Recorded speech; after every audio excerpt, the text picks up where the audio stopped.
Hi friend, நான் 5 நாளாக வீட்டில் இல்லை, எங்கள் அம்மா வீட்டில் இருந்தேன். சாமி வந்து ஹோட்டலில் தான் சாப்பிட்டு இருந்தது. அதனால் வந்து சாமி வந்து இன்றைக்கி தான் காலையில் வந்தேன். சாப்பாடு சாம்பார் வை சாமி, எதனா பொரியல் வை அப்படின்ச்சு. அதனால் சாம்பார் வச்சுட்டேன். முருங்கைக்காய், கத்திரிக்காய், முள்ளங்கி சாம்பார் வச்சுட்டேன். அதனால் வெண்டைக்காய் பொரியல் வைக்கிறதுக்கோசரம் அஞ்சுனேன். எங்கள் சாமி வந்து ஹோட்டலில் சாப்பிடாது. கல்யாணம் ஆகாதுக்கு முன்னே ஹோட்டலில் சாப்பாடு தான் அதிகமாக சாப்பிட்றது. அதனால கல்யாணம் ஆனதுலேருந்து இப்போ ஹோட்டல் சாப்பாடு அதிகமாக சாப்பிடாது. நாங்களாம் விருப்பப்பட்டு கேட்டாலும் நீங்கள் ஒண்டியே சாப்பிடுங்க, எனக்கு வேணாம், எனக்கு வீட்டில் செஞ்சு கொடுங்க அப்படின்னு சொல்லுவாங்க. அதனால் இந்த 5 நாளாக ஹோட்டலில் சாப்பிட்டதாசி இன்றைக்கி வந்து திருப்பதியில் வேலை. ஆனாலும் நான் வீட்டுக்கு சாப்பாடுக்கு வரேன் சாமி, மதியத்துக்கு எனக்கு சாப்பாடு செஞ்சு வை அப்படின்னு சொன்னாச்சு. சரி செஞ்சுனேன். சாப்பாடு குழம்பு செஞ்சுட்டேன், பொரியல் தான் செய்யணும். சரி வாங்க போய் பார்க்கலாம். இதுங்க சாப்பாடு செஞ்சுட்டேன்.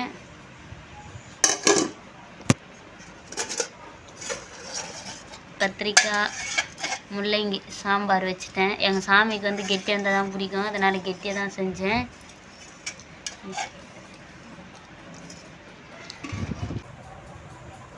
வெண்டைக்காய் பொரியல். சாமி வரல, டைம் வேறு ஆயிடுச்சு. கரெக்டாக 1:05 ஆகுது.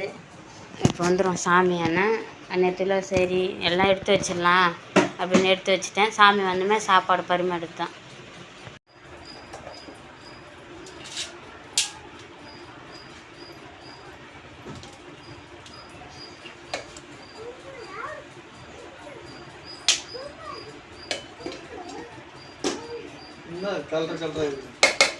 வெண்டைக்காய் செஞ்சது சாமி, கலராக இருக்கும் உனக்கு.